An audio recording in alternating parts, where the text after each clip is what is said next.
Hi friends, welcome back to channel. और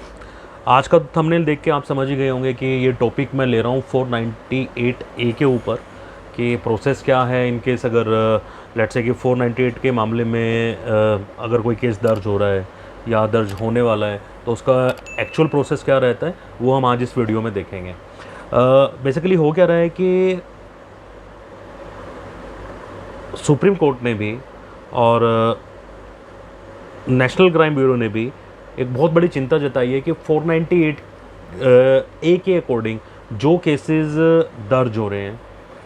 और उनमें जो सज़ा हो रही है, मतलब जो कन्विक्शन आ रही है, उसका गैप बहुत बड़ा है, बहुत बड़ा गैप है। लेट्स से एक एग्जांपल मैं आपको देता हूँ। अगर 100 केस दर्ज हो रहे हैं तो जो सज़ा तक जो फाइनल होते होते जो कन्विक्शन तक जो पहुँच रहे हैं वो सिर्फ 15-17 केस के आसपास पहुँच रहे हैं। तो 15% ये एक एवरेज आ रही है और इस पे बहुत बड़ी चिंता जताई जा रही है कि भाई इसका मतलब इस तरह के जो केसेस हैं वो झूठे केसेस हैं जो लगाए जा रहे हैं। तो जब भी 498 ए का केसेस आपके ऊपर लगता है या लगने वाला है या लग चुका है तो आपको घबराने की ज़रूरत नहीं है, आपको बिल्कुल नहीं घबराना है। बस आपको ये समझना है इस केस के बारे में कि भाई ये केस है क्या, ठीक है, और इसको किस तरीके से प्रोसेस है इसका और किस तरीके से इस केस को हैंडल करना है। तो आज का जो वीडियो मैं बना रहा हूँ वो इसी लेवल पे बना रहा हूँ कि एटलीस्ट आप लोग ये समझ पाएँ कि 498 ए के जो प्रोसेस है उस प्रोसेस को किस तरीके से हैंडल करना है, चाहे वो पुलिस लेवल पे हो चाहे वो आगे कोर्ट लेवल पे हो। ओके, सबसे पहले मैं बात करता हूँ कि इस तरह के मामले जब आते हैं ना, जब 498 ए का जो मामला आता है तो उसमें पूरी फैमिली परेशान हो जाती है, क्योंकि नॉर्मली जो 498 ए के जो मामले देखे जा रहे हैं उसमें वैसे तो ये फैमिली डिस्प्यूट है बिटवीन हस्बैंड एंड वाइफ, मगर पता लगता है कि जब 498 ए का कंप्लेंट की जा रही है, जब एफआईआर में वो कंप्लेंट कन्वर्ट हो रही है तो उसमें बहुत सारी पूरी फैमिलीज़ के नाम आ जाते हैं। तो पूरी की पूरी फैमिली उसकी वजह से परेशान रहती है। तो प्रोसेस समझना बहुत ज़रूरी है, बहुत इंपॉर्टेंट वीडियो आपके लिए, ठीक है। आपको देखना चाहिए इस वीडियो को, पूरा कंप्लीट देखना चाहिए। सबसे पहले मैं आपको ये बताऊंगा कि बेसिकली प्रोसेस क्या है। कि सबसे पहले इन केस अगर कोई कंप्लेंट आती है, चाहे वो CAW सेल में हो चाहे वो कंसर्न पुलिस स्टेशन में हो, नॉर्मली CAW सेल वुमेन महिला थाना में ये कंप्लेंट्स आती हैं, ठीक है। और वहाँ कंप्लेंट आने के बाद में थाने का सबसे पहला काम जो होता है वो होता है कि दोनों पार्टीज़ को बुलाना। एक डेट डिसाइड की जाती है और दोनों पार्टीज़ को वहाँ पे बुलाया जाता है। जब दोनों पार्टीज़ को वहाँ पे बुलाया जाता है तो दोनों पार्टीज़ की बातों को सुना जाता है और कोशिश की जाती है कि मीडिएशन में ये मैटर रेफ़र हो जाए, जहाँ पे मैरिज को दोबारा रिकनसाइल किया जा सके, सेटल किया जा सके। तो सबसे पहला प्रोसेस यही रहता है कि इस मैरिज को बचाना है, शादी को बचाना है। और इस शादी को बचाने के पीछे जितनी भी मेहनत करनी पड़े, चाहे वो मीडिएशन हो, काउंसलिंग हो, वो काउंसलिंग और मीडिएशन वो पुलिस डिपार्टमेंट अपने अपने लेवल पे ज़रूर करता है। अच्छा, सबसे बड़ा डर क्या होता है कि जब लेट से आपके पास में कोई नोटिस आता है पुलिस से या आपके पास में कोई फ़ोन आता है और आपको बताया जाता है कि भाई आपकी वाइफ ने ये कंप्लेंट की है, 498 ए के अंडर आपके ऊपर ये FIR हो सकती है। तो उस टाइम पे सबसे पहले घबराहट ये होती है कि ऐसा तो नहीं है कि मैं पुलिस स्टेशन जाऊंगा तो कहीं ऐसा तो नहीं है कि मुझे अरेस्ट कर लिया जाएगा। तो बिल्कुल जायज़ घबराहट है, मगर इतना ना घबराएं, क्योंकि सुप्रीम कोर्ट ने एक गाइडलाइंस बनाई है, अपने जजमेंट दिए हैं, जिसमें ये साफ साफ बोला है। Rajesh Sharma versus state of UP का एक जजमेंट है जिसमें सुप्रीम कोर्ट ने ये बोला है कि भाई during the investigation in 498 cases arrest करने की ज़रूरत नहीं है तब तक जब तक कि उसमें कुछ ज़्यादा मारपिटाई ना हो रखी हो या सर्कमस्टांसेस ऐसे हो कि आप अरेस्ट करना बहुत ज़रूरी हो गया हो। तो नॉर्मली इन केसेस में अरेस्ट नहीं होता है, बहुत ही रेयरेस्ट टू रेयर केस होते हैं जहाँ पे अरेस्ट होता है, ठीक है। या फिर पुलिस वालों की गलती होती है कि वो अरेस्ट कर लेते हैं, बाद में उनको कोर्ट के थ्रू सुनना भी पड़ता है कि उन्होंने गलत अरेस्ट किया है, चाहे वो लोअर कोर्ट हो या फिर वो हायर कोर्ट हो या फिर एपेक्स कोर्ट ऑफ इंडिया हो। तो अरेस्ट से डरने की ज़रूरत नहीं है ज़्यादा, क्योंकि इन केसेस में अरेस्ट अब बड़ा मुश्किल से होता है।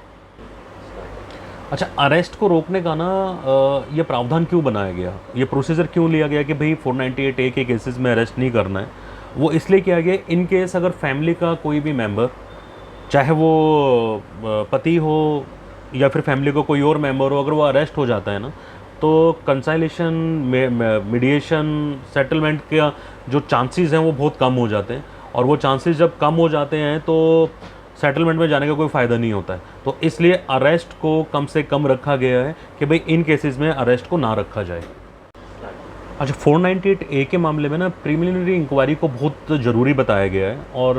मतलब उसका भी एक प्रोसेस है कि भाई दोनों पार्टीज़ को बुलाओ और उनकी ना डिटेल्ड में बातें सुनो, डिटेल्ड में उनकी इंक्वायरी करो, हो सके तो इस मामले को सेटल करो। जो मैं बार बार आपको बोल रहा हूँ कि पुलिस अगर बुला रही है तो इसका मतलब ये नहीं कि वो अरेस्ट करने के लिए बुला रही है या एफआईआर करने के लिए बुला रही है। आज के टाइम पे अगर पुलिस, महिला थाना या लोकल पुलिस या फिर CW सेल जो हैं, ये सब अगर आपको बुला रहे हैं तो वो इसलिए बुला रहे हैं कि इस मामले को सेटल करना है, दोनों पार्टीज़ की बातों को सुनना है। हो सकता है कि मामला सेटल हो जाए, तो सबसे पहली कोशिश यही की जाती है कि मामले को सेटल किया जाए, ठीक। और इन केस अगर मीडिएशन फेल होता है, सेटलमेंट नहीं हो पाता है, तो जो एफआईआर है, वो एफआईआर करने की जो पावर है वो डीसीपी लेवल को है, कि डीसीपी लेवल की जब रिपोर्ट जाएगी तभी उस मामले में एफआईआर होगी, अदरवाइज उसमें एफआईआर नहीं होगी। और उससे पहले इनकेस अगर एफआईआर के बाद में अरेस्ट भी अगर किया जाता है, ठीक है, वैसे तो 7 दिन का टाइम मिलता है कि इनकेस अगर एफआईआर होते तो 7 दिनों के अंदर अंदर नोटिस देके एफआईआर के बारे में बताया जाता है। इस बीच में आप अपनी एंटिसिपेटरी बेल भी ले सकते हो। और इन केस अगर अरेस्ट किया जाता है तो अरेस्ट का एक प्रॉपर पुलिस वालों को रीज़न देना पड़ता है कि इस फला आदमी को 498 ए के केसेस में अरेस्ट क्यों किया गया। और मैं जैसे बार बार बोल रहा हूँ कि इन्वेस्टिगेशन बहुत ज़्यादा ज़रूरी है इस केस में। इन्वेस्टिगेशन के नाम, पहले इन्वेस्टिगेशन डेफिनेटली होगी, और उसके साथ साथ में मीडिएशन और काउंसलिंग भी साथ साथ चलती रहती है। और इसकी काउंसलिंग अगर मान लो इंस्पेक्टर लेवल का आदमी कर रहा है, अगर वहाँ फेलियर है तो वो एसीपी लेवल पे जाती है। अगर एसीपी लेवल पे भी अगर वो मान लो काउंसलिंग नहीं हो पाती है ढंग से, तो वो डीसीपी लेवल तक जाती है। तो डीसीपी ही बाद में इसको फाइनल करता है कि भाई ये इस काउंसलिंग को अब ये जो फेल हो गई है तो कंप्लेंट इस पे जो है वो एफआईआर में कन्वर्ट होनी चाहिए या वो एफआईआर में कन्वर्ट नहीं होनी चाहिए। साथ साथ जब इन्वेस्टिगेशन की बात आती है, काउंसलिंग की बात आती है, तो उसके टाइम पे ना जो दहेज में सामान दिया गया होता है उसकी भी एक लिस्ट तैयार की जाती है, और कोई सामान का लेन देन अगर उस टाइम पे करना होता है तो उस सामान का लेन देन भी आराम से उस टाइम पे कर सकते हैं, उसी मीडिएशन में, उसी इन्वेस्टिगेशन के टाइम पे जो पुलिस स्टेशन के अंदर अभी तक हो रही है। और लेट्स से कि अगर जैसे मैंने बोला कि भाई फाइनल ऑर्डर जो है वो डीसीपी करता है, और मान लो एफआईआर हो गई, फाइनल ऑर्डर हुआ कि भाई इस पर्टिकुलर मामले में एफआईआर करनी चाहिए, तो उसी टाइम पे एक प्रावधान है कि आप एंटिसिपेटरी बेल के लिए जा सकते हो। और बेसिकली ये एंटिसिपेटरी बेल जो लगेगी ये सेशन कोर्ट में लगेगी, ठीक है। और जितने लोगों के नाम एफआईआर में हैं तो बेसिकली उनको जाके एंटिसिपेटरी बेल लेनी चाहिए। और 498 ए के मामले में सभी लोगों को एंटिसिपेटरी बेल मिल जाती है मैक्सिमम केसेस में, बनिस्बत की उस केस में कुछ इस तरह का हीनियस क्राइम ना हो रखा हो जो कि कोर्ट को लगता हो कि नहीं इस मामले में अब मुझे एंटिसिपेटरी बेल नहीं देनी चाहिए। अदरवाइज मैक्सिमम केसेस में सेशन कोर्ट एंटिसिपेटरी बेल 498 ए के मैटर्स में दे देता है। अच्छा, अब जो मामला आता है वो मामला आता है कि जैसे मैंने पहले ही बोला कि भाई जब एफआईआर कराई जाती है, कंप्लेंट कराई जाती है, तो बहुत सारे फैमिली मेम्बर्स के नाम दे दिए जाते हैं। हस्बैंड के मदर फादर, हस्बैंड की सिस्टर के हस्बैंड, ठीक है, दूर के मामा, मौसा, ताऊ, चाचा, भतीजा, इन सब लोगों के नाम लिखवा दिए जाते हैं।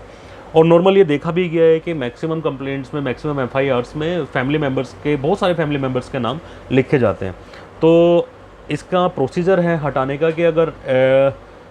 लेट्स से कि सबसे पहले तो अगर कोई सम्मन हुआ है आपको, ठीक है, फैमिली मेम्बर को अगर कोई सम्मन हुआ है किसी कोर्ट से, लेट्स से कि ट्रायल कोर्ट से सम्मन हुआ है, एमएम कोर्ट है और वहाँ से सम्मन हुआ है, तो आप सेशन कोर्ट में उस सम्मन के अगेंस्ट जा सकते हो और आप कह सकते हो कि भाई ये सम्मन मुझे गलत हुआ है और मेरी जो इन्वॉल्वमेंट दिखाई गई है इस केस में वो बिल्कुल भी इस तरीके से नहीं है जिस तरीके से वो प्रेजेंट की जा रही है। या फिर फैमिली मेम्बर ये बोल सकते हैं, फैमिली मेम्बर जा सकते हैं डायरेक्टली हाई कोर्ट में अंडर सेक्शन 482 सीआरपीसी, वो वहाँ पे हाई कोर्ट में जाके ये बोल सकते हैं कि इस एफआईआर में जो मेरा नाम है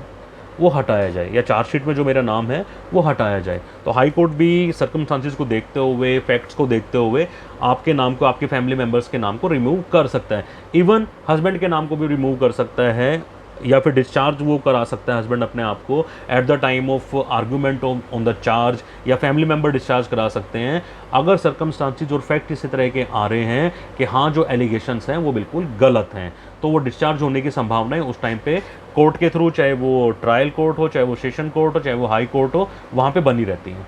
तो इसको इम्पोर्टेंट मैं इसलिए मानूंगा कि आज के टाइम पे बहुत सारे फैमिली मेम्बर्स को जानबूझ के फंसाया जाता है सो दैट कि फैमिली के ऊपर प्रेशर आए। तो आपको ये ज़रूर पता होना चाहिए कि किस तरीके से फैमिली मेम्बर्स के नाम को हम 498A के मैटर से अलग कर सकते हैं। और सुप्रीम कोर्ट ने भी फैमिली मेम्बर्स को लेके बहुत बातें मतलब अपने जजमेंट्स में बोला है, और ये स्पेसिफिकली बोला है कि भाई अनमैरिड सिस्टर के बारे में उन्होंने बोला है कि भाई 498A में उसका नाम नहीं आना चाहिए। ज़रूरी नहीं है कि उसका नाम आए, अगर इन केस उसने कुछ ऐसा, उसके ऊपर कोई स्पेसिफिक एलिगेशन नहीं है तो। ओल्ड एज मदर फादर के लिए बोला है कि अगर स्पेसिफिक एलिगेशन नहीं है तो उनका नाम नहीं आना चाहिए। ब्रदर के लिए भी यही बात बोली है। और जो दूर दराज में रहते हैं रिश्तेदार, कई बार होता है कि रिश्तेदार 300 किलोमीटर दूर रह रहा है, 100 किलोमीटर दूर रह रहा है, और उसके बारे में बताया जाता है कि उसने भी क्रुएल्टी करी है, और 498A की FIR में, चार्जशीट में उसका भी नाम ले आया जाता है। तो उसके लिए भी सुप्रीम कोर्ट ने स्पेसिफिकली बोला है कि नहीं, इस तरह की चीज़ों से पुलिस को बचना चाहिए कि फैमिली मेम्बर्स के नाम को इस तरह की FIR में लाने से बचे। ये सुप्रीम कोर्ट ने अपनी गाइडलाइंस दी हुई है, स्पेसिफिकली गाइडलाइंस दी हुई है 498A के केसेस में। अच्छा, दूसरा सुप्रीम कोर्ट ने ये भी बोला है कि इन केस अगर कोई आउट ऑफ इंडिया है, let's say husband he out of India है, ठीक है, और उसको फ़ौरन वारंट जारी किया जाता है कि भाई वो फ़ौरन है और बाहर से उसको बुलाया जाता है, तो उससे भी बचा जा सकता है। सुप्रीम कोर्ट ने ये बोला कि पुलिस को उससे भी मैक्सिमम टाइम तक बचना चाहिए जब तक ज़रूरी ना हो, या फिर कोई सिटी से बाहर रह रहा है तो तब भी सुप्रीम कोर्ट ने ये बोला है कि भाई कुछ टाइम तक तो बचा जा सकता है कि जो जहाँ है वहीं प्रेजेंट हो जाए या फ़ोन से बात कर ले, उनको बुलाने की जरूरत नहीं है। इनकेस अगर कोई स्पेसिफिक चीज़ें उनसे नहीं है, उनके ऊपर कोई स्पेसिफिक एलिगेशन नहीं है, तो बचा जाए, उनको ना बुलाया जाए, या फिर कुछ टाइम तक के लिए उनको छोड़ा जा सकता है। तो ये भी सुप्रीम कोर्ट ने साफ साफ बोला है। और सुप्रीम कोर्ट ने एक बड़ी अच्छी गाइडलाइन दी है कि जब 498A के लिए हम बेल लेने जाते हैं, लेट्स से कोई अरेस्ट ही हो गया या फिर एंटिसिपेटरी बेल हो गई, दोनों बेल्स की मैं बात कर रहा हूँ, तो बेल को सिर्फ इसलिए डिसमिस नहीं किया जा सकता कि उसमें 406 इंक्लूड है, या फिर इसलिए डिसमिस नहीं किया जा सकता कि दहेज के सामान की लिस्ट ऑफ जो आर्टिकल्स हैं उनकी रिकवरी अभी तक नहीं हुई है। तो सुप्रीम कोर्ट ने अपने जजमेंट्स में, बहुत सारे जजमेंट्स में ये बोला है कि नहीं, इस बेस पे कि हाँ भाई जो डोरी आर्टिकल्स हैं उनकी अभी तक रिकवरी नहीं हुई है या 406 इंक्लूड है, तो बेल को डिसमिस नहीं किया जा सकता। इन केस सुप्रीम कोर्ट ये बोलता है कि इन ग्राउंड्स पे भी बेल दी जा सकती है, क्योंकि ये फैमिली मैटर है, हो सकता है आगे जाके ये सारे मामले सुलझ जाएं। और ये भी बोला गया है कि इन केस अगर एंटिसिपेटरी बेल है तो एंटिसिपेटरी बेल को अलाउ करते हुए इन सब चीज़ों का ध्यान रखना इसलिए ज़रूरी है, जो मैंने आपको पहले बताया कि इन केस अगर कोई अरेस्ट हो जाता है तो सेटलमेंट के चांसेस बहुत कम हो जाते हैं इस तरह के मामलों में। अच्छा, दूसरा है कि जब FIR हो गई, मैंने आपको बताया कि पहले इसकी कंप्लेंट होगी जो महिला थाना में जाएगी या लोकल थाना में जाएगी, फिर उसके बाद में उसके ऊपर इन्वेस्टिगेशंस होंगी, ठीक है, फिर उसके बाद ये मैटर मीडिएशन में जाएगा, ठीक है, उसके बाद दोनों पार्टीज़ को सुना जाएगा। इनकेस फिर भी अगर FIR हो जाती है तो FIR होगी या नहीं होगी, और इनकेस अगर FIR होगी तो उसके बाद आती है बारी चार्जशीट की। अब चार्जशीट पूरा कंप्लीट एक फाइल की जाएगी विद ऑल द एविडेंसेस कि क्या क्या एविडेंस उसके साथ में हैं चार्जशीट के, और वो पूरी चार्जशीट एक कोर्ट के अंदर फाइल की जाएगी। और उसके बाद में जो मैंने आपको पहले भी बताया, जब चार्जशीट फाइल होती है तो उसमें आपको देखना पड़ेगा कि भाई किन किन लोगों के नाम हैं इसमें, और इनकेस अगर फैमिली मेम्बर्स के नाम हैं विदाउट एनी स्पेसिफिक एलिगेशंस हैं, तो आप डिस्चार्ज के टाइम पे जब आर्गूमेंट ऑन चार्ज की बात होती है तो आप एक डिस्चार्ज की एप्लीकेशन उसमें लगा सकते हो, और आप अपने आप को डिस्चार्ज करा सकते हो या अपने फैमिली मेम्बर्स को डिस्चार्ज करा सकते हो आर्गूमेंट करके कि भाई ये स्पेसिफिकली इसमें कोई एलिगेशन इनके नाम पे नहीं है तो इनको डिस्चार्ज किया जाए। और बहुत सारे केसेस में फैमिली मेम्बर्स को डिस्चार्ज किया गया है। दोस्तों, ये प्रोसीजर था कि 498A जब लगनी हो या आपके ऊपर लग चुकी हो, और पुलिस से लेके कोर्ट तक का ये प्रोसीजर था, स्टार्टिंग वाला जो मैंने आपको बोला। अभी इसमें ट्रायल नहीं है, क्योंकि trial is a different thing, trial के ऊपर एक अगला अलग से मैं एक वीडियो बनाऊंगा उसके लिए, ठीक है। मगर ये प्रिलिमिनरी जो प्रोसीजर होता है 498A का, मैंने कोशिश की इसमें समझाने की, ठीक है। होप आप लोग इसको वीडियो को देख के कुछ ना कुछ समझ पाए होंगे, और आपके लिए ये वीडियो कुछ ना कुछ इंपॉर्टेंट रहा होगा आपकी लाइफ में। तो इनकेस अगर आपको वीडियोस पसंद आ रहे हैं, हमारे इस चैनल के वीडियोस पसंद आ रहे हैं जो हम इस चैनल पे वीडियोस अपलोड कर रहे हैं, तो प्लीज़ इस चैनल को सब्सक्राइब कर लीजिए, वीडियोस को लाइक कर लीजिए, वीडियोस को शेयर कीजिए, और जो बेल आइकन वाला बटन है उसको प्रेस कर दीजिए, सो दैट कि आप जितने भी हमारे वीडियो आए आगे आने वाले, आप उन सबको देख पाएँ। तो मिलते हैं अगली बार फिर एक नई इन्फॉर्मेशन के साथ। मैं कोशिश करता रहूँगा कि मैं आपको नई इन्फॉर्मेशन दूँ। तो मिलते हैं फिर अगली बार किसी और नई वीडियो में एक नई इन्फॉर्मेशन के साथ में।